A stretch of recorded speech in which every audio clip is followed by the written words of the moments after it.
Hey there folks, and welcome to this video. Here I'm going to be talking about Formula 1, and I'm going to be talking about something which I've seen a lot of people in my social media talking about today, which is a podcast interview with three-time F1 World Champion Sir Jackie Stewart. He was interviewed by the podcast In the Fast Lane. I'll provide a link for you in the description below. It's not an endorsement for the podcast, it's not a criticism of the podcast either, it's just so you can, listen to it and know that what I'm saying is my interpretation, and hopefully see that I'm not taking any of the stuff out of context. And he was asked if he considered Lewis Hamilton, say, the greatest of F1 history, given that he's taking so many of the records. He could match Michael Schumacher's win record at the Nürburgring this weekend. He could match the world title record this season as well. And he said that you can't account for the kind of level of success that Lewis has in comparison to some of the other greats of F1. He says that in his mind, Fangio is the greatest driver of all time, then Jim Clark second, and I believe he says someone like Senna would be third.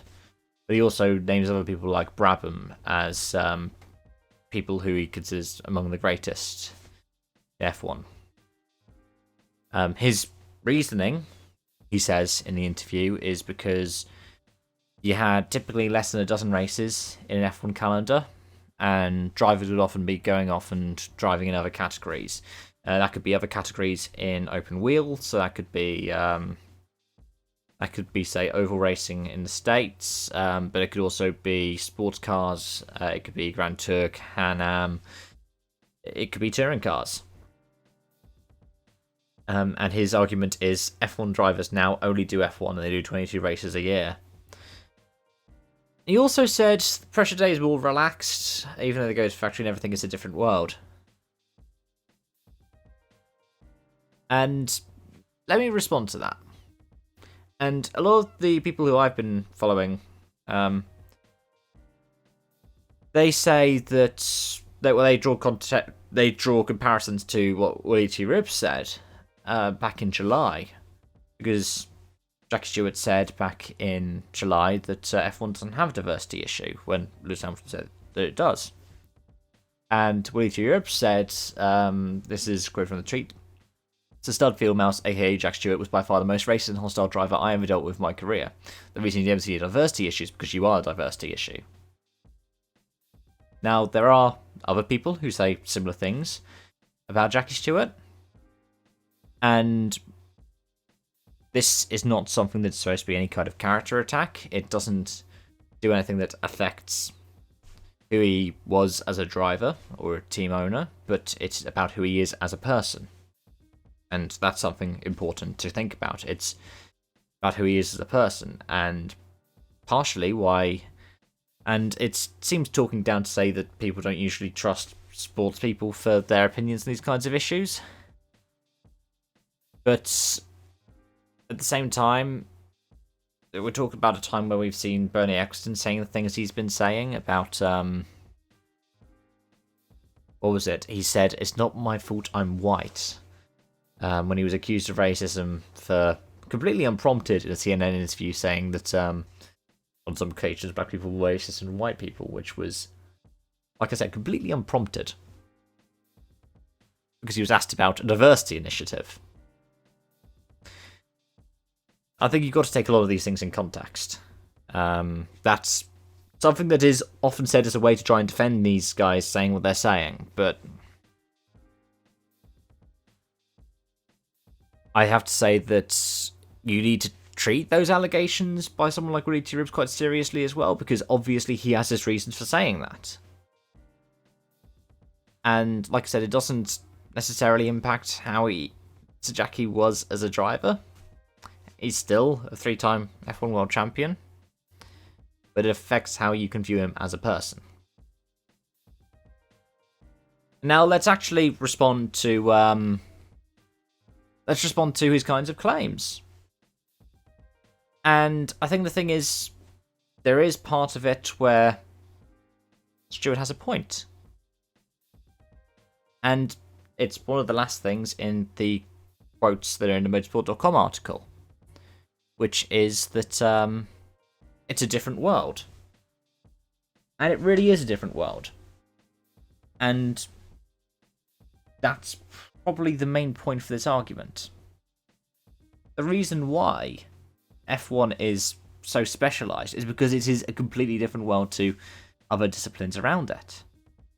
A driver like the late Jim Clark wouldn't be able to handle it in today's F1.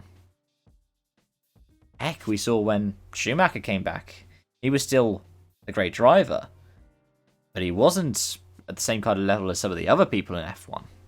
And I know that's part of different drivers are good in different eras. I'm personally of the opinion that someone like Sebastian Vettel, for example, was much better in the late V8 era compared to the current V6 era.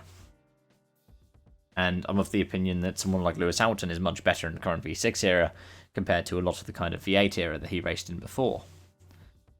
It's just how drivers can be better in different cars. And I'd say that specialisation wasn't so much there when Jackie Stewart was driving. That's why so many people were able to jump into different disciplines. I mean, F1 and F2 was seen as so similar. That's why Jim Clark was doing so many different F2 races. In fact, it was an F2 race in which he had the crash that sadly took his life. And that's why you were able to jump into all of these different series. Michael Schumacher was doing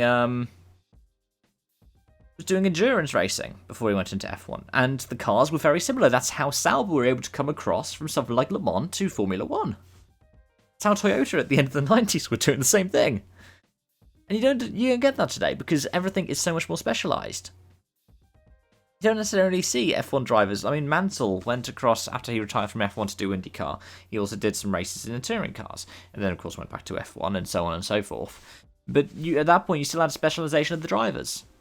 The goalpost moved several times. Schumacher, for example, was the kind of guy who brought in a lot of the standards that we have today on things like fitness.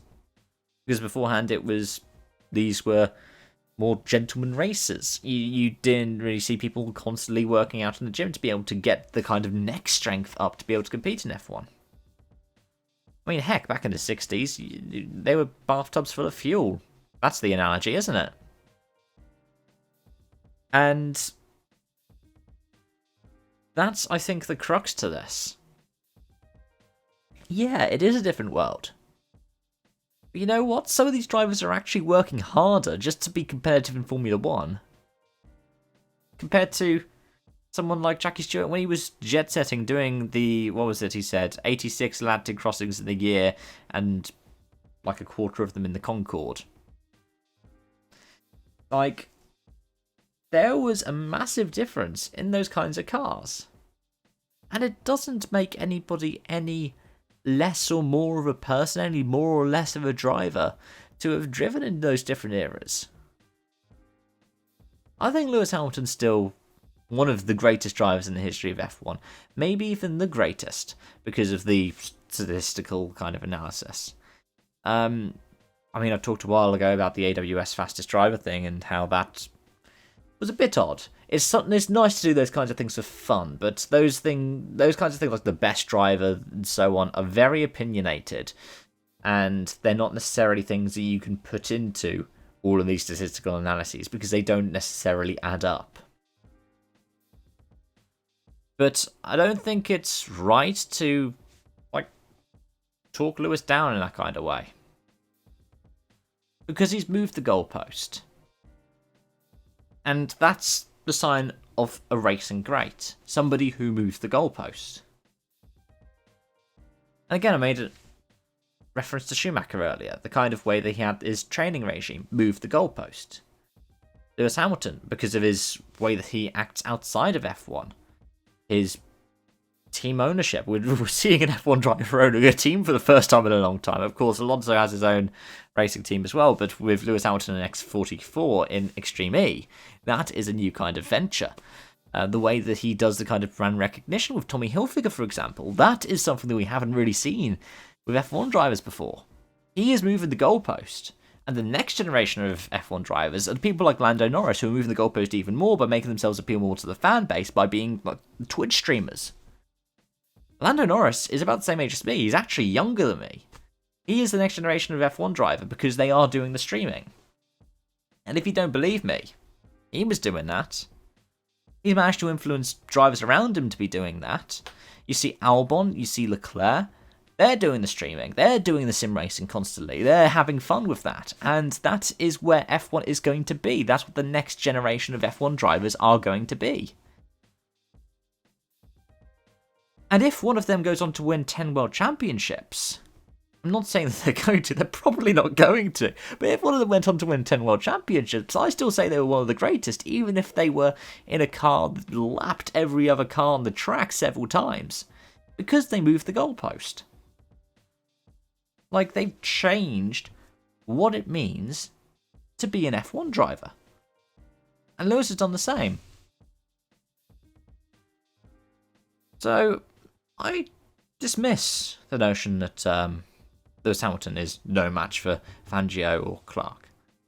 Because those guys wouldn't be able to handle it in a modern day F1 car. Of course, again, it's completely different to if Lewis was to get into a 50s F1 car.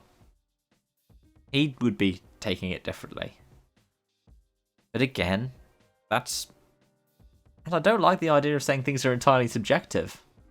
It is subjective. Because it's different times and different eras, different cars, different people. F1 is completely different to what it was 70 years ago. Lewis Hamilton is one of the greatest of F1. As for greatest of all time, that's up for debate. My opinion on the greatest of all time is it's not Alonso. I am repeatedly of the opinion that Alonso is a great F1 driver, but by no means the greatest. I do believe that Lewis is up there. I also believe Schumacher's up there. I believe Senna's up there. Heck, on driving talent, I'd put the likes of Jim Clark and Jackie Stewart up there. But they all did something different. And I think that's the thing you need to recognise. Thank you for watching.